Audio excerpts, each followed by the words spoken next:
Bismillahirrahmanirrahim. Assalamualaikum warahmatullahi wabarakatuh. Alhamdulillahilladzi wakafa wa salamun ala ibadihi alladhina istafa. Nahmaduhu subhanahu wa ta'ala al-malikul haqqul mubin. Wa nusalli wa nusallim ala nabiyyina sadiqul wa'dil amin, amma ba'. Qala Allah tabaraka wa ta'ala, a'udzu billahi minasy syaithanir rajim. Innal ladzina qalu rabbuna Allah thumma istaqamu tatanazzalu 'alaihimul malaikatu alla takhafu wa la tahzanu wa abshiru bil jannati allati kuntum tu'adun. Shadaqallahul azim. Wa qala 'alaihi salatu wassalam, innallaha yu'tid dunya liman yuhib wa man lam yuhib ولكن الله لا يؤتي الدين إلا لمن يهيب أو كما قال عليه الصلاة والسلام اللهم ألهمنا ما رشد أمورنا وأعزنا من شرور أنفسنا ومن سيئات أعمالنا اللهم إنا نجعلك في نهورهم ونعوذ بك من شرورهم اللهم بارك لنا فيها اللهم ارزقنا جناها وحبب إلى أهلها وحبب صالح أهلها إلينا أما بعد. Alhamdulillah, tuan-tuan, puan-puan, ayah-ayah, ibu-ibu, sidang pendengar yang dirahmati lagi dikasihi Allah Subhanahu wa taala. Pertama dan selamanya kita banyakkan syukur pada Allah, kita berada pada hari Jumaat, Sayyidul Ayyam, penghulu bagi segala hari. Dan tuan-tuan, masya-Allah, walaupun mungkin di kalangan kita ada lagi, masya-Allah, yang masih lagi tak berpeluang untuk dapat ke masjid tunaikan solat Jumaat, sebab sekarang musim PKP, jadi kita dapat pergi masjid pun ikut turn, dan ada setengah tempat AJK saja yang dapat pergi masjid. Maka tuan-tuan, tetap kita kena teruskan sunnah-sunnah Nabi kita, Nabi Muhammad sallallahu alaihi wasallam di hari Jumaat yang mulia, iaitu kita memakai pakaian yang putih, mandi sunat Jumaat, potong kuku, masya-Allah kan. Potong kuku ikut kaedah yang ulama kita ajar, masya-Allah. Ada 4 kaedah, tetapi yang paling mudah sekali kaedah yang dianjurkan oleh Al-Imam Al-Ghazali ataupun Imam Hujjatul Islam Al-Imam Abu Hamid Al-Ghazali rahimahullahu ta'ala, yang mana kalau tangan kita macam ni tuan-tuan, masya-Allah, 10 jari macam ni, kita mula daripada jari telunjuk belah kanan. Jari telunjuk belah kanan, kita mulakan kiraan potong kuku kita. 1, 2, 3, 4, pergi terus jari anak yang belah kiri ni, 5, 6, 7, 8, 9, 10. Dia tutup dengan ibu jari belah kanan. Itu kaedah yang diajarkan oleh Al-Imam Hujjatul Islam Imam Ghazali rahimahullahu ta'ala. Dan juga tuan-tuan, dianjurkan untuk kita ada Jumaat ni, kalau bagi lelaki, memakai wangi-wangian, memakai celak, kan, pakai serban, masya-Allah, menzahirkan sunnah seperti yang kita biasa buat hari Jumaat. Baca suratul kahfi, kita bersedekah. Biasa Jumaat kita sedekah kat taman masjid kan.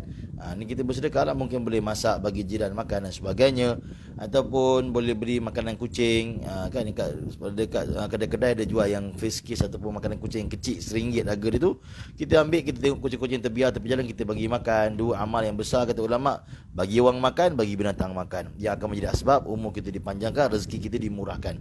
Dan banyak lagi tuan-tuan amalan hari Jumaat yang kita boleh buat. Bahkan di petang hari, insya-Allah, doa kita akan dikabulkan Allah Subhanahu Wa Taala, sebab petang Jumaat ni doa kabul. Dan kita mintalah supaya Allah Subhanahu Wa Taala memudahkan segala urusan kita, dan Allah Subhanahu Wa Taala menjadikan wabak yang sedang melanda dunia ini diangkat oleh Allah Subhanahu Wa Taala, agar kita dapat hidup seperti sebelum ini dan dapat kembali ke masjid, insya-Allah. Sama-sama kita doakan.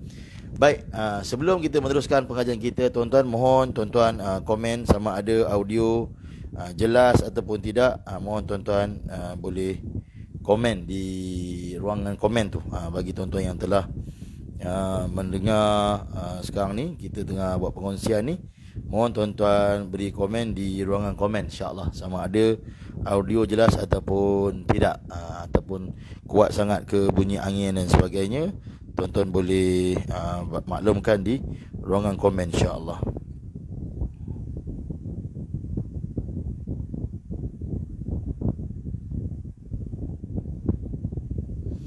Baik, tuan-tuan yang dimuliakan Allah Subhanahu Wa Taala, kita pada hari ini akan membicarakan tentang kedahsyatan perjuangan para sahabat Nabi kita Nabi Muhammad sallallahu alaihi wasallam dalam peperangan Uhud.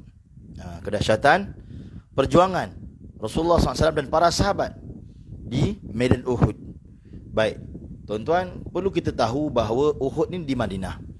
Gunung Uhud merupakan satu gunung yang mana di Madinah yang boleh dilihat daripada segenap sudut. Maksudnya kalau tuan-tuan masuk Madinah, memang daripada sudut mana pun tuan-tuan akan nampak Gunung Uhud ni. Dan di Madinah dia tak banyak gunung macam di Mekah. Madinah ni tak banyak gunung macam Mekah. Dia ada beberapa gunung-gunung yang terdapat di kota Madinah.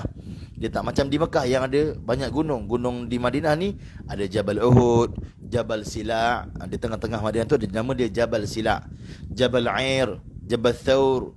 Dia ada beberapa bukit. Jabal Habsyah, Jabal Habsyi kan. Dia ada beberapa bukit saja yang terdapat di Madinah. Jadi maksudnya Gunung Uhud ni kita boleh tengok daripada segenap sudut, daripada belah mana pun kita boleh nampak. Baik, tuan-tuan yang dimuliakan Allah Subhanahu Wa Taala, Gunung Uhud ni panjang dia 6 km. Lebar dia 3 km sampai Tanah Halal. Dan tuan-tuan, saya bicarakan perkara ini kerana alhamdulillah saya berpengalaman tinggal di Madinah lebih kurang 4 tahun lebih, dan rumah kami di Uhud. Rumah kami memang di Uhud. Kalau buka-buka pintu tu memang tengok Gunung Uhud tiap-tiap hari, alhamdulillah. Memang rumah kami berdekatan dengan Gunung Uhud. Baik, jadi tuan-tuan, Gunung Uhud ni dia panjang 6 km, lebar 3 km sampai Tanah Halal. Dan belakang Gunung Uhud itu telah terdapatnya Jabal Thawr yang menjadi perbatasan Tanah Halal dan Tanah Haram Madinah. Tanah Haram Madinah ni bainal Air wa Thawr, di antara Bukit Air di Bir Ali dengan Thawr, satu bukit yang terdapat di belakang Gunung Uhud. Dan Gunung Uhud ni tuan-tuan satu gunung yang begitu luar biasa. Sebelum kita bicarakan tentang rentetan ataupun titik mula peperangan Uhud ni tercetus, maka ingin saya bicarakan tentang Uhud tu siapa.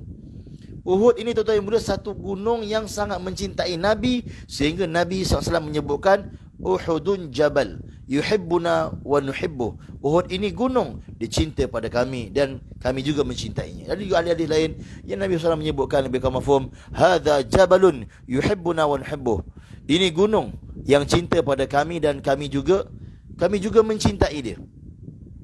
Baik.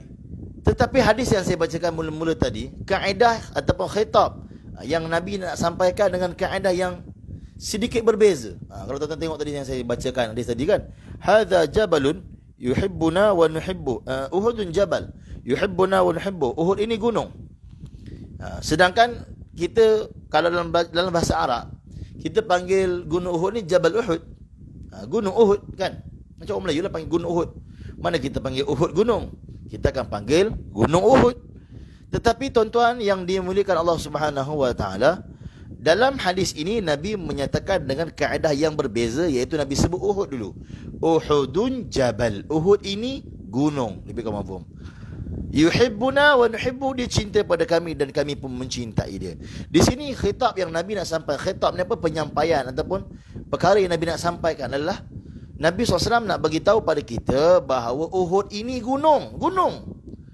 Tetapi dia mencintai aku. Gunung pun cinta pada aku. Kalau umat tak cinta pada aku, itu satu perkara yang tidak patut. Sebab itu tuan-tuan, Masya Allah, kita nak belajar cinta daripada Uhud. Belajar cinta pada Nabi SAW. Hari Jumaat yang mulia, kita dianjurkan untuk banyak selawat pada Nabi kita, Nabi Muhammad SAW. Yang mana amalan salawat ialah amalan yang begitu luar biasa. Tuan-tuan, Allah perintah kita solat. Allah tak solat. Untuk apa Allah solat? Allah Rabb pencipta kita, tak perlu Allah solat. Allah perintah kita untuk tunaikan haji, tapi Allah tak haji. Untuk apa Allah pergi haji? Haji itu untuk sukakan Allah, Allah Rabb, dan amalan-amalan yang lain. Tetapi untuk solawat dan salam atas Nabi kita Nabi Muhammad sallallahu alaihi wasallam, sebelum Allah perintahkan kita, Allah selawat dulu.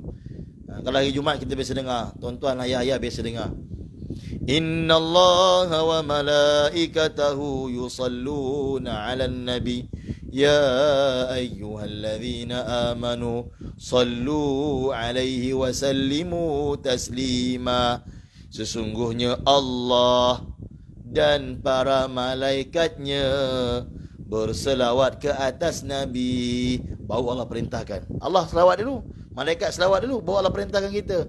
Wahai orang-orang yang beriman, berselawatlah ke atas Nabi. Ucapkanlah selawat atas Nabi, selawat dan salam dengan ucapan yang terbaik kepada Nabi kita Nabi Muhammad sallallahu alaihi wasallam. Maka kita dianjurkan untuk banyakkan selawat.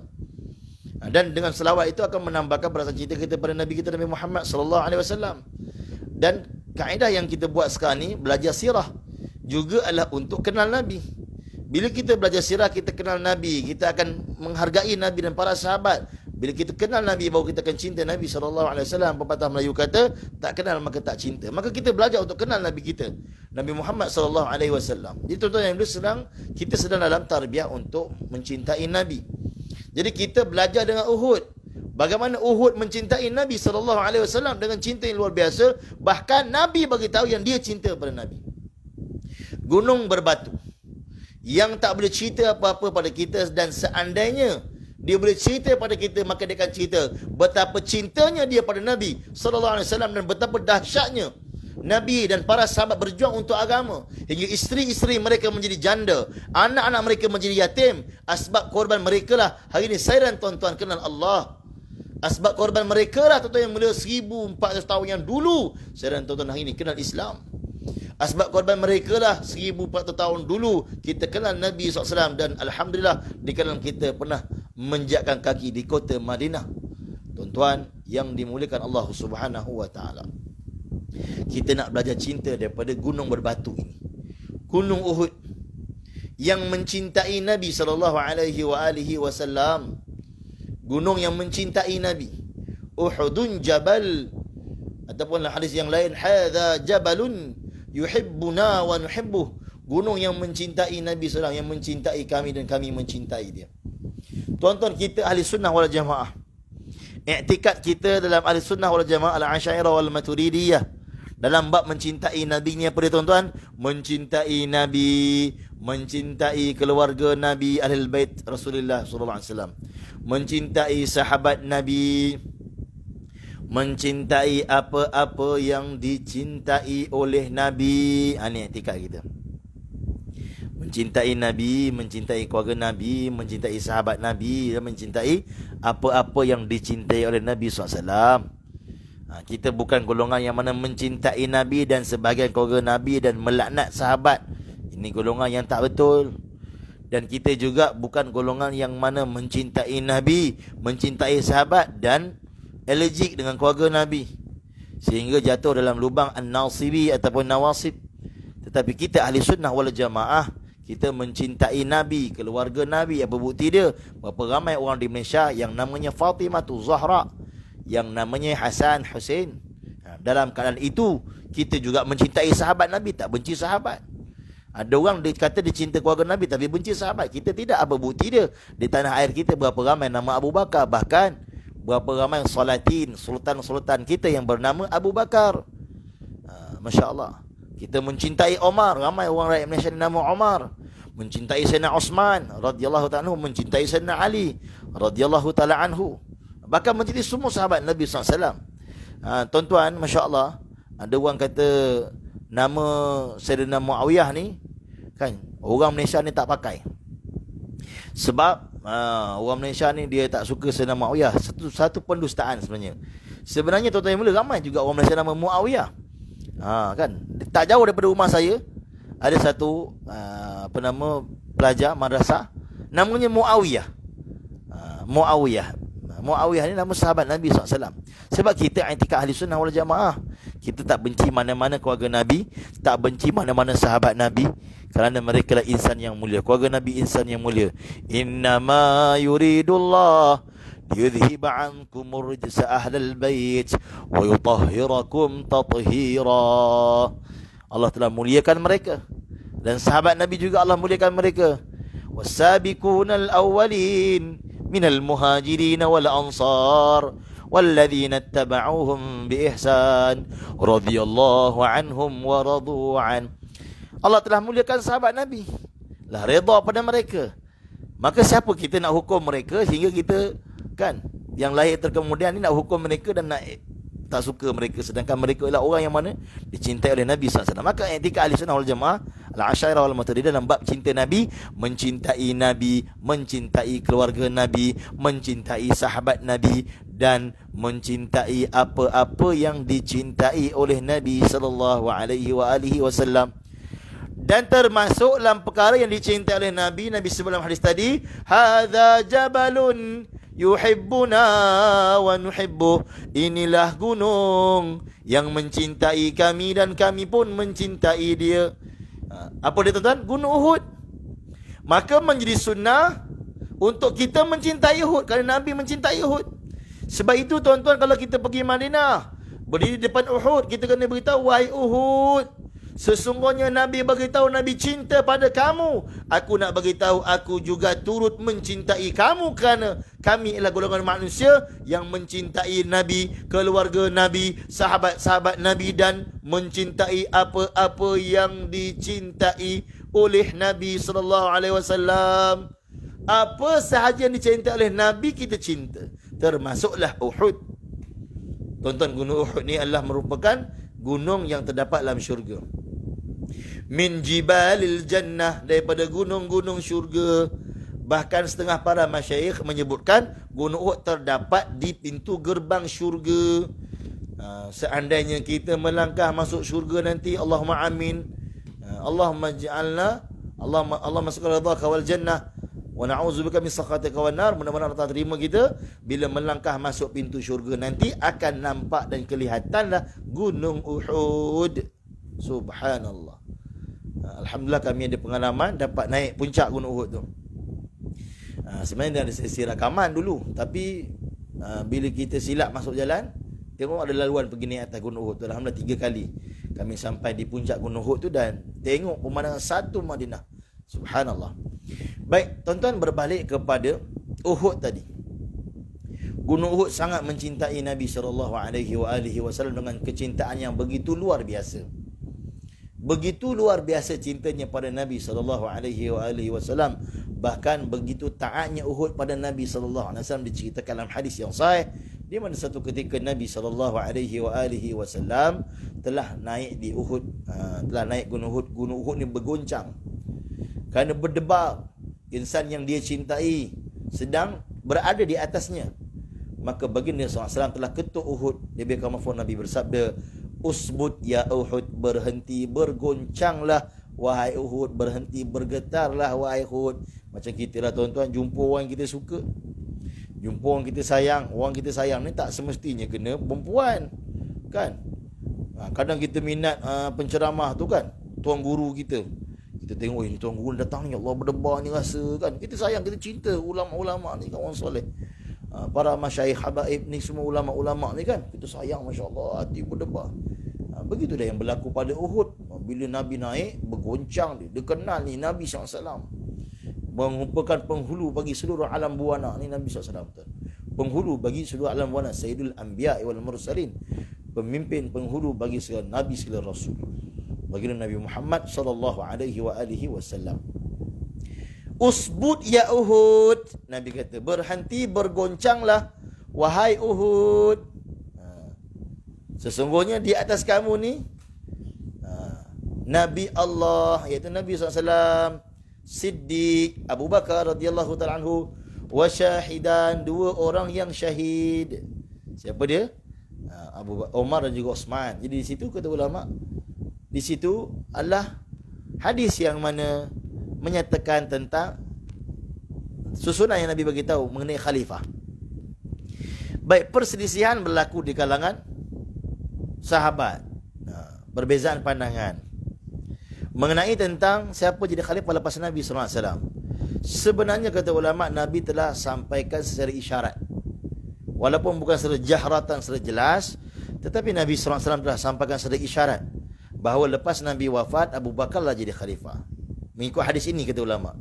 Dan selain daripada itu, ketika Nabi gering, Nabi sakit, Nabi suruh Abu Bakar jadi imam, lebih kurang mafhum. Jadi tuan-tuan, di situ menunjukkan bahawa lepas Nabi wafat, Abu Bakar lah khalifah. Dalam hadis ini juga begitu. Nabi sebut Nabi, lepas tu Siddiq, lepas tu Syahidan, Umar dan juga Uthman. Dan diriwayatkan hadis ini Sayyidina Ali radhiyallahu ta'ala anhu. Subhanallah. Jadi tuan-tuan yang dimuliakan Allah Subhanahu wa taala, di sini juga kata ulama, Allah Taala nak tunjukkan betapa Nabi ini adalah insan yang mana Allah Taala juga bagi tahu kepada dia ada beberapa perkara yang akan berlaku di masa depan. Iaitu ilmu yang Allah Taala beri kepada Nabi. Allah bagi tahu kepada baginda Nabi SAW. Kalau takkan Nabi sebut wa syahidan, 2 orang yang akan syahid. Bagaimana Nabi tahu Umar dan juga Uthman akan dibunuh? Sedangkan itulah perkara yang gaib yang kita tak tahu masa depan. Tapi itu telah diberitahu oleh Allahu Jalla wa Ala. Allah telah bagi tahu kepada baginda Nabi sallallahu alaihi wa alihi wasallam. Baik. Jadi tuan-tuan yang dimurkai Allah Subhanahu wa taala. Gunung Uhud ni tuan-tuan, masya-Allah, merupakan gunung yang menjadi saksi perjuangan Nabi dan para sahabat 1400 tahun yang dahulu. Baik, di situ tempat berlakunya peperangan Uhud. Dan berbalik kepada kisah cinta tadi, kalau tuan-tuan nak tahu gunung Uhud ni, bentuk dia bentuk Muhammad. Kalau tuan-tuan pergi ke muzium, ada satu muzium di Madinah namanya Mathaf Abdul Aziz Al-Ka'ki. Mathaf ni muzium Abdul Aziz Al-Ka'ki ni nama orang, satu orang ahli sejarah Madinah yang terkenal dan mengarang banyak kitab mengenai tentang ma'alim Madinah, sejarah Madinah, pengetahuan Madinah, info Madinah. Lebih kurang 10 km daripada Masjid Nabawi terdapatnya mathaf ataupun muzium dia. Masuk tu kena bayar lah, dia buat muzium peribadi. Dia muzium itu ada banyaklah replika-replika dan benda-benda yang berkaitan tentang sejarah Nabi kita Nabi Muhammad sallallahu alaihi wasallam. Baik, dan ada satu gambar yang mana diambil daripada belah atas. Daripada belah atas. Di mana tuan-tuan yang dimuliakan Allah Subhanahu wa taala, gambar itu diambil dengan satelit menunjukkan menunjukkan bahawa gunung Uhud ni bentuk dia Muhammad, mim ha mim dal. Yang tempat tuan-tuan pergi ziarah tu, yang ada Masjid Syuhada tu kan, tempat ada makam sahabat Nabi yang syahid di Uhud tu, di situ tempat huruf dal. Dia mim ha mim dal. Subhanallah. Bayangkan tuan-tuan, cintanya Uhud pada Nabi, bentuk dia pun bentuk Muhammad. Dan Uhud merupakan satu tanda syurga yang ada di dunia, yang ada di Madinah. Di Madinah ni kata ulama ada 5 tanda syurga. Terdapat di kota Madinah, yang didatangkan kota Madinah. Pertama, Raudah, yang merupakan taman daripada taman-taman syurga. Raudatun min riyadil jannah, taman daripada taman-taman syurga. Yang kedua, Gunung Uhud, min jibalil jannah, daripada gunung-gunung syurga. Yang ketiga apa dia tuan-tuan? Wadi Buthan, daripada lembah-lembah syurga. Yang keempat, kurma ajwa, daripada buah-buahan syurga. Dan yang kelima, penghuni syurga yang ada di mana? Di mana? Iaitu Nabi SAW dan para sahabat, juga penghuni yang disemadikan di makam para sahabat di Jannatul Baqi'. Kerana Nabi SAW menjanjikan, diberikan mafhum hadis Tirmizi, siapa yang boleh mati di Madinah, usahakanlah ini matilah di Madinah. Doalah sungguh-sungguh untuk mati di Madinah, kerana Nabi nak bagi syafaat untuk orang yang mati di Madinah. Allahumma rzuqna syahadatan fi sabilik wa maitan fi baladi rasulik sallallahu alaihi wa alihi wasallam. Baik, tuan-tuan yang dimuliakan Allah Subhanahu wa taala, apa yang kita nak cerita di sini? Sebelum kita masuk tentang peperangan Uhud, kita nak ceritakan rentetan bagaimana terjadinya perang Uhud. Biasanya orang akan terus cerita perang Uhud tu. Hari ni kita nak cerita detail, sebab itu kita buat siri. Ini siri 1. Bagaimana terjadinya peperangan Uhud itu? Baik. Uhud merupakan peperangan timbal balas kekalahan orang kafir dalam Badar. Orang kafir pergi Badar 1000 ketumbukan tentera, adapun orang Islam pergi dengan jumlah yang sikit. 313, ada pandangan kata 314, ada pandangan kata 316, ada pandangan kata 324, dan tidak ada pandangan lebih daripada 324. Perbezaan pandangan ulama lah menyatakan jumlah sahabat yang pergi Badar. Pun begitu, jumlah yang sikit, senjata yang tak banyak, kerana asalnya mereka bukan nak pergi perang. Mereka nak menyekat kafilah yang dibawa oleh Abu Sufyan, yang pada awalnya Abu Sufyan telah membawa harta dagangan yang mereka rampas daripada harta milik umat Islam di kalangan muhajir di Mekah, nak jual dekat Syam, dan harta itu dibawa oleh 40 orang pemuda bersama dengan Abu Sufyan, dan harta itu semua pembesar Mekah ada share sekali. Dan waktu Khalid nak pergi, mereka orang Islam telah dapat tahu, dan mereka telah hampir-hampir ditahan di Usyairah, satu perkampungan. Sebab itu Imam Bukhari rahimahullah dalam kitabnya Babul Maghazi, kitab bab perang, Imam Bukhari rahimahullah memulakan tentang perang Badar ini dengan Babul Usyairah.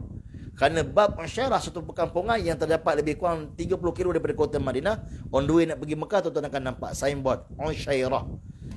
Al-Usyairah. Usyairah inilah kampung di mana para sahabat bersama baginda dapat tahu saja Abu Sufyan bawa kafilah, mereka nak sekat kafilah tu kerana harta yang dibawa itu ialah harta milik orang Islam di Mekah.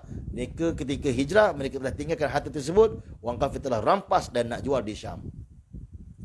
Baik. Jadi Badar itu berlaku ketika perjalanan pulang. Usyairah ni ketika pergi nak sekat, tak lepas, mereka dapat lari. Badar ni ketika pulang. Jadi pun sama juga. Idh antum bil udwatid dunya wa hum bil udwatil quswa warakbu asfala minkum. Allah Ta'ala cerita dalam Quran. Abu Sufyan di balik bukit sini, Nabi dan sahabat di balik bukit sini, mereka tak bertemu. Namun orang kafir Quraisy disebabkan Abu Sufyan telah hantar Damdam bin Amru bagi tahu pada mereka yang mereka ditahan, maka orang kafir Quraisy telah siapkan 1000 ketumbukan tentera. Itu cerita dia. Jadi sahabat pergi untuk sekat kafilah Abu Sufyan, bukan pergi untuk perang, maka senjata tak lengkap. Tetapi kita tidak pernah berperang kerana jumlah kita. Kita tidak pernah berperang kerana senjata. Tetapi kita berperang dengan bantuan Allah Subhanahu Wa Taala. Kalau Allah bantu kita, walaupun tak ramai pasti menang. Tapi kalau Allah tak bantu kita, walaupun jumlah kita ramai, kita tidak akan menang. In yansurkumullah fala ghaliba lakum. Kalau Allah bantu kamu, tak ada siapa boleh kalahkan kamu. Bahkan Allah beritahu, walaqad nasarakumullahu bi badrin wa antum azillah. Sesungguhnya kami telah bantu kamu di Badar. Ni tuan-tuan, masya-Allah. Dan di Badar ini telah menjadi asbab kematian pembesar-pembesar Quraisy yang siksa sahabat sekian lama. Abu Jahal mati di Badar, Utbah mati di Badar, Syaibah mati di Badar, Umayyah bin Khalaf mati di Badar. Ini pembesar-pembesar Quraisy mati di Badar sekian ramai. Sehingga kan orang kafir Quraisy pulang ke Mekah dengan membawa kekalahan dan membawa rasa malu yang bersangatan. Rasa malu yang bersangatan. Abu Sufyan tak ada dalam perang ni, tak bersama dalam Badar. Jadi Abu Sufyan ni tuan-tuan yang mulia, masya-Allah, dia tak puas hati. Dia tak ada dalam Badar. Dan orang Mekah pergi tadi dengan 1000 ketumbuhan tentera, kelengkapan senjata, dengan keyakinan bahawa pasti mereka akan menang, tetapi akhirnya mereka kalah.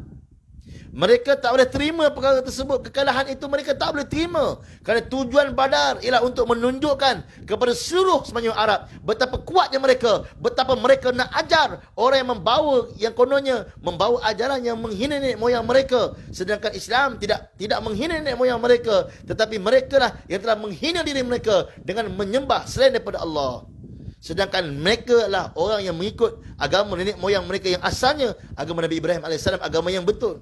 Mereka yang telah menghina agama nenek moyang mereka, membawa kesyirikan yang dimulakan oleh Amr bin Luhai Al-Khuzai yang membawa berhala ke kota Mekah, meletakkan berhala dalam Kaabah yang bernama Hubal, dan orang yang pertama sekali membawa kesyirikan, menyembelih unta dan ternakan dengan niat untuk berhala.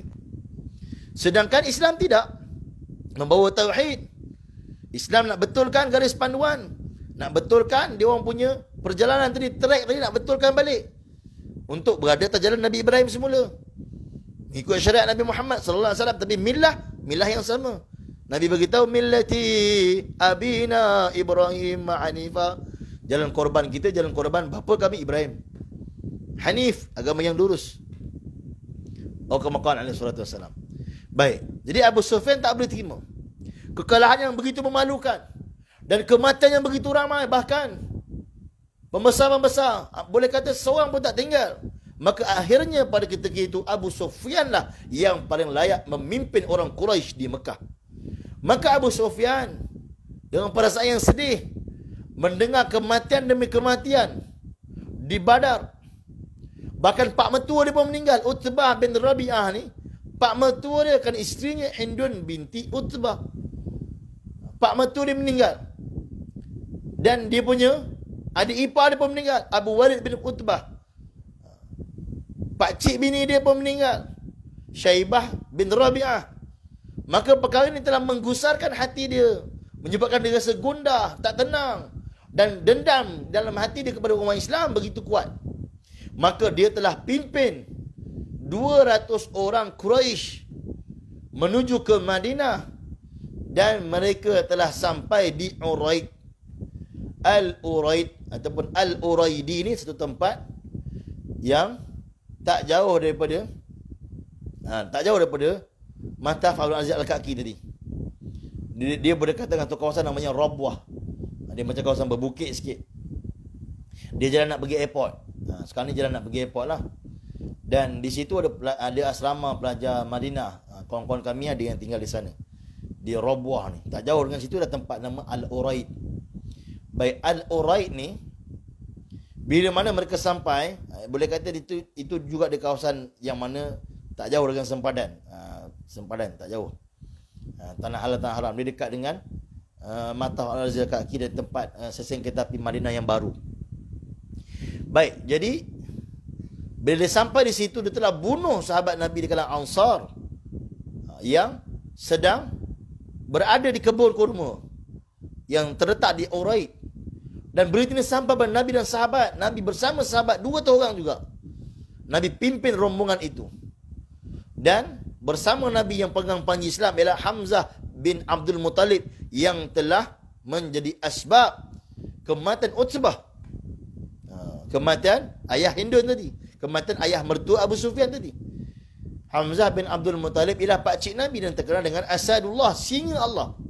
Mahir dalam memanah, mahir dalam berperang. Pahlawan Mekah. Memakai baju besi ketika di Badar. Dan di baju besinya terdapat ada bulu, kata ulama. Diletakkan bulu. Sebab orang tengok tu orang tahu, oh ni Hamzah ni. Kegagahan dia, ketokohannya, cara dia berjalan, orang tahu ni Hamzah bin Abdul Muttalib. Bukan calon-calon orang. Siapa mampir, siapa menghampiri dia, pasti akan ditebas. Maka tuan-tuan, bergeraklah Nabi bersama sahabat menuju ke sana. Abu Sufyan dapat tahu, dia dah bunuh sahabat Nabi yang terdapat di kebun kurma di Uraid. Dia dapat tahu Nabi bersama 200 orang dan bersama Nabi itu Hamzah. Dia telah apa? Telah lari, kata ulama. Sahabat telah kejar mereka. Dan ketika itu mereka membawa makanan yang bernama sawik. Sawik ini tepung yang diadu dengan barley. Makanan lah, sejenis makanan. Namanya as-sawiq. Jadi sawik ni mereka bawa banyak. Mereka nampak sahabat mereka telah baling sahabat dengan sawik tadi, makanan-makanan tadi. Dan juga mereka buang tu antara sebabnya mereka nak kurangkan beban mereka untuk bawa barang, nak lari kan. Jadi sebab itu peperangan ini dipanggil peperangan Sawiq. Peperangan Sawiq ini adalah peperangan yang terdekat selepas perang Badar. Iaitu berlaku pada bulan Zulhijjah, tahun kedua Hijrah. Tahun yang sama perang Badar, tahun yang sama jugalah berlakunya peperangan Sawiq. Ni tuan-tuan. Tahun yang sama. Badar berlaku Ramadan, Syawal, Zulkaidah, Zulhijjah. Bila kata 2 bulan lepas tu, mereka nak balas dendam. Tetapi Abu Sufyan tengok kita memang tak ada kekuatan nak lawan Muhammad lagi. Maka Abu Sufyan mesyuarat dengan orang-orang Mekah yang ada, kita buat satu keputusan, kita tak payah lawan lagi dah. Kita tak payah lawan Muhammad ni lagi. Kita biarkanlah dia sebarkan agama dia. Kalau dia sebarkan agama dia, orang akan tahu dia Quraisy dan itu juga akan menaikkan nama kita. Dan seandainya dia terbunuh, ada orang bunuh dia, orang luar bunuh dia, orang Rom bunuh dia, orang Parsi bunuh dia, maka itu adalah benda yang memudahkan kerja kita. Dan mereka dah down, semangat mereka dah jatuh, pembesar-pembesar mereka dah mati. Mereka rasa macam tak perlu untuk lawan orang Islam lagi, biarlah mereka. Kita tak payah lawan lagi dah, tak payah tentang lagi mereka ni. Ini yang disebut oleh Abu Sufyan. Dan orang Mekah telah setuju dan akhirnya mereka tak ambil tahu lagi pasal orang Islam. Baik. Namun di Madinah, perkara yang berbeza telah berlaku. Kerana di Madinah Nabi SAW telah tinggal bersama dengan pertama orang musyrikin Madinah. Kemudian dengan orang ahli kitab Yahudi Madinah. Jadi komuniti di Madinah ini ada 3. Satu orang Islam di kalangan Muhajirin dan Ansar, itu sahabat Nabi SAW.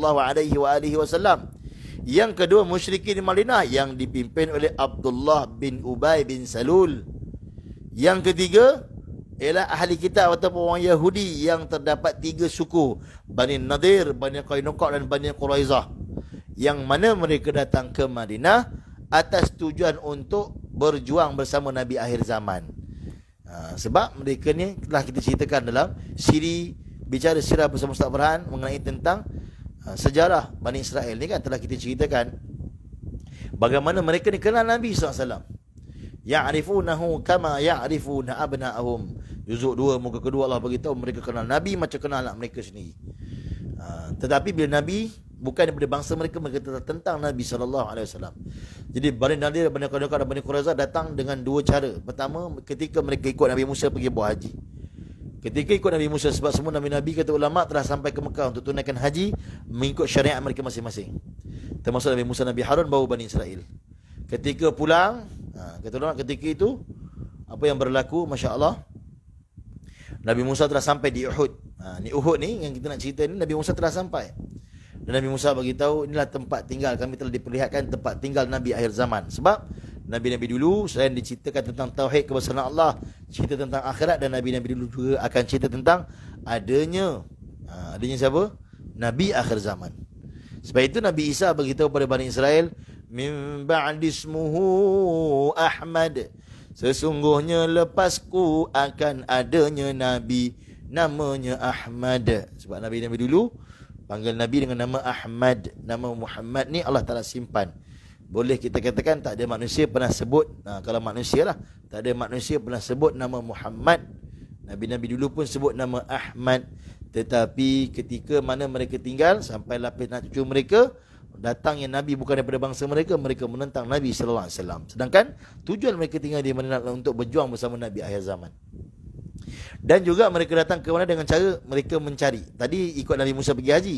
Cara kedua, di kalangan orang Yahudi ni, Bani Israel ni, mereka datang ketika mereka mencari, memburu tempat tinggal Nabi akhir zaman. Punyalah tahu tempat tinggal Nabi akhir zaman ni, sehingga di mana pun mereka dapat kesan. Sebab itu, sebagian mereka tinggal di Khaybar, kerana Khaybar mirip macam Yasrib, macam Madinah. Ada kurma dan sebagainya. Dan sebagian lagi teruskan perjalanan hingga jumpa Yasrib, dan mereka menetap di Madinah. Dan mereka kaji itu mengikut dalam kitab mereka, itu kitab Taurat yang diturunkan oleh Allah kepada Nabi Musa AS. Maka di situ ada petunjuk-petunjuk tempat tinggal Nabi akhir zaman. Tetapi sayangnya bila Nabi datang, mereka lah antara penentang kuat Nabi SAW. Mereka ada 3 suku, Bani Nadir, Bani Qainuqa dan Bani Quraizah. Adapun orang musyrik Madinah yang dipimpin oleh Abdullah bin Ubay bin Salul, ketika mana orang Islam menang di Badar, dia telah nampak, kalau aku kekal musyrik, aku akan habis. Aku tidak akan ada pengaruh lagi di Madinah. Maka mereka masuk Islam dengan cara pura-pura. Akhirnya mereka tukar jaket. Lepas habis perang Badar, orang Islam menang perang Badar, orang munafik tukar jaket. Daripada memakai jaket yang mana jaket musyrik Madinah, tukar jaket memakai jaket iaitu munafik Madinah. Sebab itu Abdullah bin Ubay bin Salul menjadi ketua munafik Madinah. Sedangkan 2 tahun ketika Nabi hijrah ke Madinah, sebelum perang Badar, 2 tahun ni dia ketua musyrik Madinah. Bila dia tukar jaket menjadi orang Islam pura-pura dan menjadi munafik Madinah, maka apa yang berlaku? Orang Mekah dapat berita, termasuk Hindun bin Utbah, Abu Sufyan telah perli dia. Sehingga Hindun kata, tidaklah aku akan mencemarkan wajahku dengan air wuduk yang orang Islam ambil. Sebab orang munafik ni kena pura-pura lah ambil wuduk, kena semayang dekat Masjid Nabawi. Sebab itu orang munafik di Madinah, mereka datang semayang juga berjemaah 2 waktu. Bila tuan? 3 waktu. Zuhur, Asar, Maghrib. Sebab waktu tu waktu orang nampak. Waktu Isyak dan Subuh mereka tak datang. Allahu Akbar. Tuan-tuan, kalau kita tak pergi masjid 5 waktu terus, kita lebih teruk daripada munafik Madinah. Sangat memalukan. Maka azamlah tuan-tuan. Saya cakap untuk diri saya, tuan-tuan pun azamlah. Seandainya masjid akan buka balik nanti ni, surau buka balik ni, kita azam untuk semayang 5 waktu di masjid surau. InsyaAllah tuan-tuan lagi-lagi subuh dan isyak. Ganjaran yang begitu besar, sehingga dalam riwayat sebut, kalau lah orang tahu, pasti dia akan merangkak pergi masjid. Dapat pahala beribadah sepanjang-panjang malam. Sembahyang subuh berjemaah. Sembahyang isyak berjemaah dapat pahala beribadah separuh malam. Subhanallah, besarnya pahala yang Allah Ta'ala berikan. Baik. Jadi, Itu yang berlaku di mana lepas perang Badar. 3 kelompok komuniti di Madinah, iaitu sahabat Nabi di kalangan Muhajirin dan Ansar. Muhajirin orang Mekah, Ansar orang Madinah, orang asal. Di kalangan Aus dan Khazraj, mereka bergabung menjadi Ansar. Nabi satukan mereka di atas jalan Islam. Nabi sedarakan mereka di kalangan Muhajirin dan Ansar. Kemudiannya orang munafik yang telah tukar jaket, orang musyrik yang telah tukar jaket kepada munafik, dipimpin oleh Abdullah bin Ubay bin Salul. Dan ketiga orang Yahudi yang mempunyai 3 suku, Bani Nadir, Bani Qainuqa dan Bani Quraizah. Dan Yahudi ni tuan-tuan, mereka tentang Nabi, tetapi mereka tak menunjukkan yang mereka tentang Nabi. Sebab itu mereka kedepankan watak Quraisy, supaya nampak Quraisy yang tentang Nabi. Mereka behind scene kan, dia kat belakang tabir. Dia tak tunjuk yang dia tentang Nabi. Dekat Madinah pun dia cuba tunjukkan Abdullah bin Ubay bin Salul untuk ke depan dalam beberapa perkara, supaya tak nampak yang mereka tentang Nabi. Ni Yahudi ni dia pandai. Dia suruh orang serang Syria contoh. Walhal dia pun kan, dia lah yang kepalanya, tapi sebenarnya di belakang kan, korang dia tak serang Syria. Di Palestin, di mana-mana tempat dia rancang perpecahan umat Islam di seluruh dunia ni, dia rancang. Tapi tak nampak macam dia rancang. Dia rosakkan Islam dengan macam-macam cara. Dengan makanan benda-benda yang syubhat, benda yang haram, orang Islam jadi rosak, doa tak kabul, hati jadi keras, sehingga nasihat-nasihat ulama tak dipakai lagi, Quran dan hadis tak menyentuh hati. Kenapa? Hati dah keras, makan benda syubhat, makan benda haram, makan riba, makan rasuah, daripada sumber-sumber yang tak betul, bagi anak bini makan, masya-Allah. Maka perkara itu satu perkara yang sangat bahaya. Baik. Jadi tuan-tuan, perempuan, ayah, ibu bunda rahmati lagi dikasihi Allah, ketika mana orang Quraisy Mekah telah menjadi lemah, dah buat keputusan tak nak berperang lagi dengan Islam, tak nak lawan lagi Muhammad dan sahabat dia, biarlah dia orang ni. Maka apa yang berlaku? Orang Yahudi telah terasa tergugat. Kenapa? Kerana kalau biarkan orang Mekah dah tak lawan dengan Muhammad, dia orang lah kena lawan. Sedangkan dia orang tak nak. Dia orang tak nak lawan, dia orang nak tunjuk yang dia orang ni baik. Dia orang tak nak nampak jahat. Biarlah orang lain nampak jahat, padahal dia kepala jahatnya, dia kepala kalau orang kampung saya kata kepala pengat. Dia kepala pengatnya Yahudi ni. Tapi dia tak nak nampak, dia nak nampak dia suci, dia nak nampak dia baik kan. Ni Yahudi tuan. Maka apa berlaku? Ketua Yahudi Bani Nadir yang rumahnya terletak di antara kampung Yahudi Bani Nadir dan Bani Quraizah. Kampung Yahudi Bani Nadir ni tapak dia masih ada sampai sekarang tuan. Terletak tak jauh dengan Quba. Daripada Masjid Quba tu dalam 3 km. Dia berdekatan dengan Jabal Hara, Bukit Terbakar. Kalau tuan-tuan pergi Madinah ada bukit nama Bukit Terbakar. Kawasan tu lah kampung Yahudi dulu. Perkampungan Yahudi, tapak tu lah. Rumah dah tak ada dah. Yang tinggal rumah brother ni. Rumah penghulu Bani Nadir ni masih tinggal, masih ada lagi tapak dia. Batu-batu pun masih ada lagi. Perigi dia pun masih ada lagi. Nama dia ialah Ka'ab bin Ashraf. Ka'ab bin Al-Ashraf. Orang Yahudi Bani Nadir, Bani Qainuqa dan Bani Quraizah ni tuan-tuan, dia orang dah hijrah lama dah, daripada zaman Nabi Musa, bayangkan. Jadi dia dah sebati dengan orang Arab. Sehingga nama mereka pun nama Arab. Nama mereka pun dah jadi nama Arab. Ka'ab bin Ashraf. Sedangkan dia Yahudi. Ni tuan-tuan. Baik. Kemudiannya, mereka rasa tergugat dengan kedatangan Nabi di Madinah. Kerana bila Islam datang, sahabat Nabi jadi bijak dan tak ditindas lagi. Sebelum ni mereka tindas orang-orang Madinah sebenarnya. Mereka kuasai ladang-ladang kurma orang Madinah. Mereka kuasai ekonomi Madinah. Mereka kuasai perigi-perigi Madinah. Tuan-tuan ni yang dimuliakan Allah Subhanahu Wa Taala, mereka rasa tergugat. Bila mana orang kafir Quraisy dah tak nak lawan orang Islam, maka mereka rasa macam benda ni tak patut berlaku. Dan mereka nak sampai bila-bila pun orang Quraisy menjadi orang depan dalam menentang Islam. Mereka tak nak mereka. Mereka tak nak orang nampak yang mereka yang kepala pengat ataupun ketua dalam menentang Islam. Dan Ka'ab bin Ashraf, ketua Yahudi Bani Nadir ni, dia pakar buat syair. Dia pakar dalam membuat syair. Maka apa yang berlaku? Ka'ab bin Ashraf telah karang syair yang menghina Nabi sallallahu alaihi wa alihi wasallam.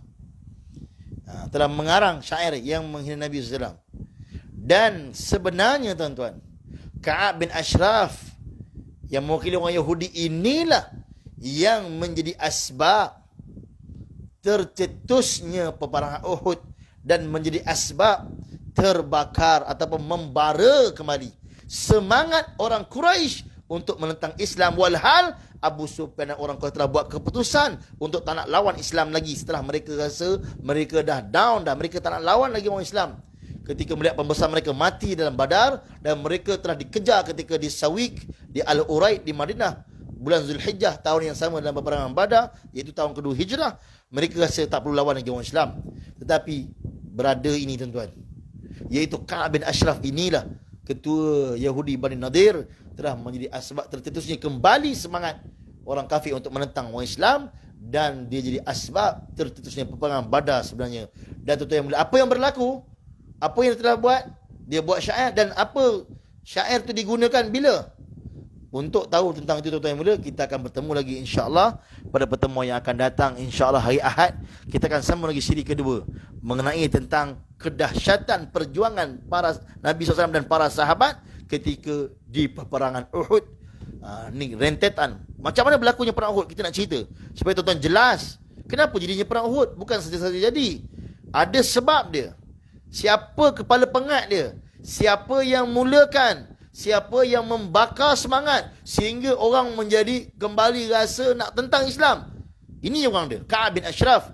Kita akan sambung pada pertemuan yang akan datang hari Ahad ini insya-Allah jam 11 pagi di Facebook yang sama, audio kuliah. Tuan-tuan bersama saya bicara sirah bersama Ustaz Farhan Da'i, insya-Allah boleh war-warkan pada teman-teman yang lain dan boleh share, sebarkan pada teman-teman yang lain. Kita bertemu hari Ahad ini insya-Allah untuk menyambung kisah siri yang kedua mengenai kedahsyatan perjuangan Rasulullah SAW dan para sahabat dalam peperangan Uhud. Wallahu a'lam. Saya mohon maaf sepanjang bagi perkongsian terkasar bahasa, tersilap kata terlanjur bicara. Minta maaf tuan-tuan, minta ampun pada Allah. Tuan-tuan doakan kami semua agar dipanjangkan usia. Kita pun doa untuk tuan-tuan dipanjangkan usia, diberi kesihatan, diberi keberkatan dalam hidup, dapat terus menyampaikan ilmu, dapat terus dapat bergerak dalam dakwah, menjadi asbab hidayah, manfaat kebaikan untuk seluruh umat. Dan tuan-tuan yang mulia, jangan lupa petang asar nanti, lepas asar doa kabul, banyakkan doa. Dan lepas asar dalam riwayat Daruqutni dianjurkan untuk kita berselawat 80 kali. Allahumma salli ala sayyidina Muhammadin nabiyil ummi. Allahumma salli ala sayyidina Muhammadin nabiyil ummi 80 kali setelah solat asar petang Jumaat. Itu dalam riwayat Daruqutni, yang di mana diriwayatkan oleh Abu Hurairah radhiyallahu taala anhu. Allah Taala ampunkan dosa kita dengan dosa yang begitu banyak. Kata ulama, lebih kurang 80 tahun punya dosa, masya-Allah. Wallahu a'lam. Assalamualaikum warahmatullahi wabarakatuh. Tangguh dengan kafaratul majlis dan surah wal as. Subhanallah bihamdihi, subhanakallahumma wa bihamdika, asyhadu an la ilaha illa anta, astaghfiruka wa atubu ilaik. Bismillahirrahmanirrahim. Wal 'asr innal insana lafi khusr illa alladhina amanu wa 'amilus solihati wa tawassaw bil haqqi wa tawassaw bis sabr.